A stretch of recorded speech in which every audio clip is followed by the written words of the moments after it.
Hey everybody, it's your Uncle Bear. So, I bet a lot of you wonder why I'm always wearing sunglasses.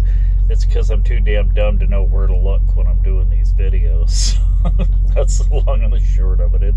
It's not that I have sensitive eyes or that it's real bright out. It's just I don't know where to look. Anyways, yesterday I posted a video and I touched on this podcast with Shannon Everett being interviewed from the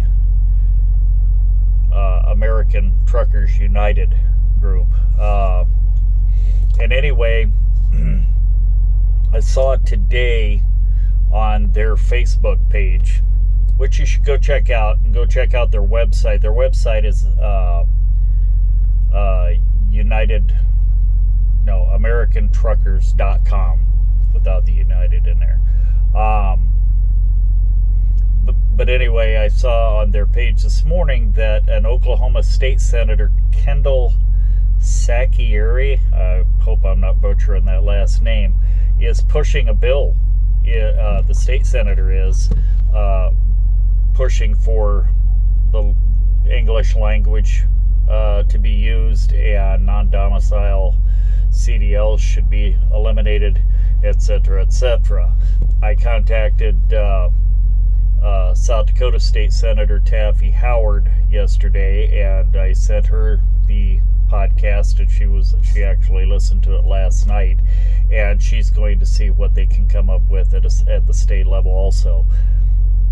Now, if you are not a truck driver, you might be sitting there going, well, what's this got to do with me? Well, I'll tell you. You ask any driver that's been out here for 20 plus years, and they're going to tell you we didn't have all these damn pileups. We didn't have near as many truck crashes as we do today. These people are actually coming here with no knowledge of how to drive a truck, and they're being able to. People are putting them in trucks. They're putting them in trucks. And this is, it's really ridiculous. Basically what they're doing right now is, all right, we have in trucking, we have what we call the spot market, okay? And this is, like around home, where an owner-operator lives, or a small company or whatever, we have our customers, most of us, that we haul direct for the shipper. Okay, but when we get, we go deliver the load for them, a lot of times, unless that's a dedicated run and we're able to get something in the areas that we deliver, make contacts there, we use freight brokers. And the freight brokers basically they control the spot market, okay? We call them to get loads home. They get a cut of, they get their shipper customers wherever they are, and then we get the loads from them, so they take a cut. Well, the spot market fluctuates, and for the last 2.5 years, it hasn't been fluctuating.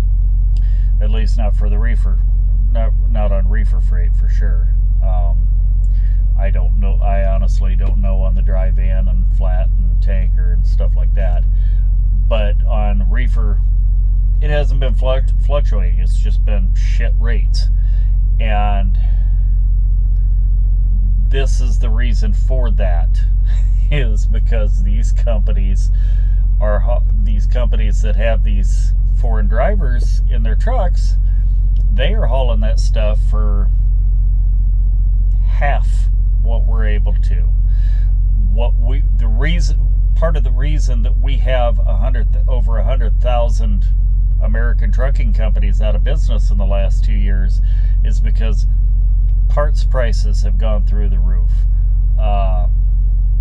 Fuel prices have been on the rise. They're coming down now since the new administration went in. They've come down, I would say probably 40-50 cents a gallon, so that helps out a lot. But shop labor, if I take this thing in to get work done on the tractor or trailer, I'm paying anywhere from minimum $125 an hour labor to over $200 an hour labor. So yeah, stuff, everything costs money. Insurance keeps going up, parts keep going up, tires keep going up, everything's going up on the truck overhead, but the rates aren't coming up either at all. So that's why a lot of these guys, are going out of business, because it's not a profitable business right now. There's a few of us that are hanging on, but we're we're not getting anything put into savings. I've been looking at it and wondering if I'll ever be able to retire. So yeah. Anyway, so aside of saving your local truck drivers, your local owner operators, and small business owners,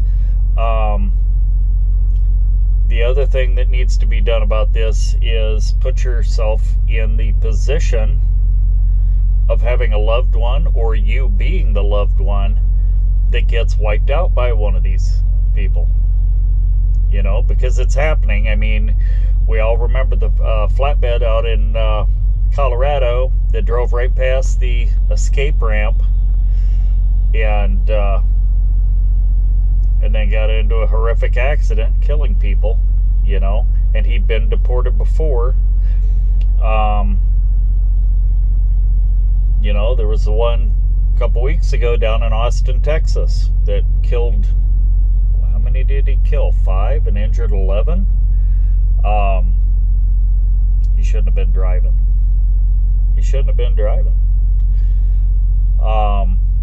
And I could go back and do some research on it for you and come up with 1,000 other wrecks just like those. Truth of the matter is, they don't know how to drive. They don't know how to inspect a truck. They don't know how that truck is supposed to, they can't hear things, smell things, and see things that could potentially become a problem.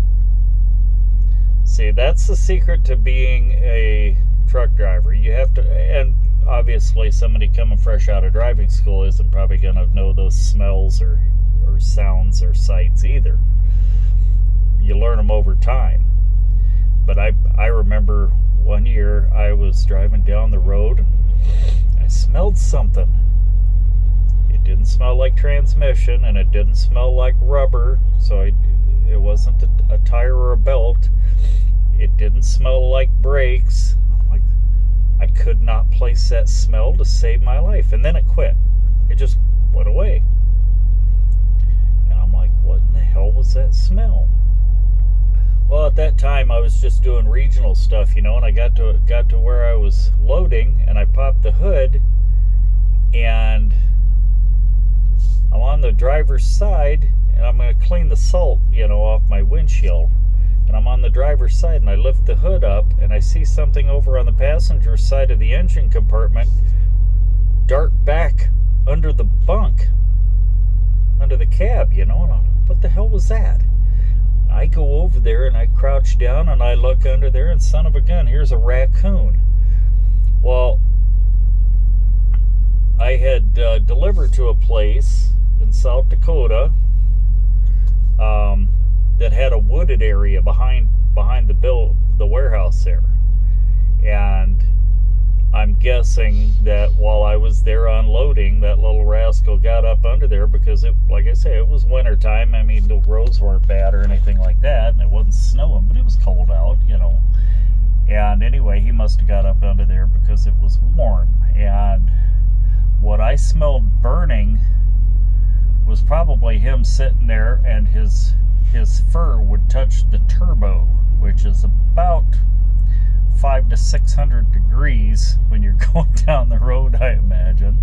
But yeah, he was sitting there, and his hair would touch the turbo periodically, and that's what I was smelling. And anyway, I had a heck of a time getting him out off my truck, and finally got a driver had a an extendable brush for washing the truck, and kind of pushed him, and he hung upside. He fell, and he grabbed hold of the drive shaft underneath the truck, and he was hanging upside down on that. So I backed up the truck a couple feet and got the drive shaft spinning, and he fell off of there and took off running into a park. So, but yeah, anyway, back to the main thing. Get hold of your state legislators. Get hold of your federal legislators, your congressmen and your senators in Washington, and tell them they need to get hold of Shannon Everett at American Truckers United. They need to get hold of this state senator in Oklahoma and see what that bill is about. But we need to have English. We need to have truck drivers that speak, read, and write English fluently. Because the warning signs on the road, those electrical signs that tell you, hey, at mile marker 200, there's a crash. The road is blocked. Traffic is at a standstill. They need to be able to read that. If somebody comes across a CB, they need to be able to understand another truck driver telling them, hey, you know what? Traffic is stopped at such and such, because those electronic signs don't update, for as long as the backup is. It could be a 5-mile backup, and they're not going to tell you 5 miles. They're going to tell you the beginning of it, not the end, because the end is always changing. It's stopped. So, but yeah, they need to be able to understand that, so we don't have these big pileups and we don't have needless deaths. We're never, ever, ever going to have a 100% safe highway system. It would be great if we did. And most of us truck drivers, that have been out here any length of time, like the ELD, I have no problem with the ELD. I actually think it's great. I don't have to mess around trying to figure out, how long it took me to drive from point A to point B. I just hit drive on that, and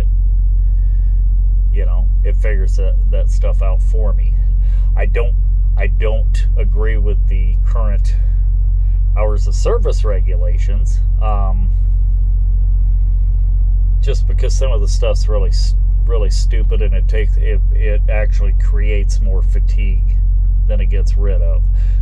The old hours of service regulations that we used to have, those actually made sense, but a lot of guys would cheat on them anyway, and that's where the ELDs came in. Like I say, I have no problem running legal, and running on the ELD. I have no problem with that. But I think we should switch back to the old regulations on them. And, we have a lot of different safety features on our trucks. We have the dash cams and things like that. But yeah, we need drivers who actually know how to drive. We need to revamp the training requirements. There should be a driver should have a bare minimum of 10 years over the road experience to train somebody. Otherwise, you got the blind leading the blind. It doesn't make sense for a rookie to train a rookie. And same with the truck driving schools. If the truck driving school instructor doesn't have a minimum of 10 years experience over the road, he shouldn't be teaching you. He's not going to teach you a whole lot there anyway. The basics. But you should come out of there knowing the goddamn basics. Plain and simple, Otherwise, what's the point, right? And I think the mega fleets, I think all of their truck driving schools should be shut down, because they're just handing out graduation certificates. They don't even give a shit. They got a warm body in the seat, and if that driver delivers 2 loads, hey, they got their money's worth out of him. It doesn't matter if he's still alive or not, or if he killed anybody, because they're self-insured. They're self-insured, so they don't have to worry about their insurance going up. And some of them, the DOT really can't shut them down. Like we've all heard the stories about Swift, and Swift is too big to fail. They're too big to fail. If DOT went in and said, yeah, we're shutting you down, you got too many accidents, it would detrimentally affect our economy as a nation if a company that big just went away. That's how much freight they haul. But they don't give 2 shits about a driver. So if you're thinking about going to drive there, you really will be just a number. And they don't care anything about you. You're not going to get a birthday card from them or anything like that. Stick with a company under 100 trucks. That's what I've always said. Because if you need to talk to the boss, you can go in and sit across the desk from him and say, hey, we need to chat. I've got a problem. We need to chat. Anyways, that's all I got today, folks. I know that was a little bit wordy, but everybody have a fantastic Good Friday, and I hope the weather's doing well where you are. I guess they got a little bit of snow up in northeast South Dakota today, and I saw last night that Wyoming was supposed to be getting a little blast of snow again. So be safe in your travels, and have a happy Easter, everybody, and we'll talk to you next time. Be safe out there.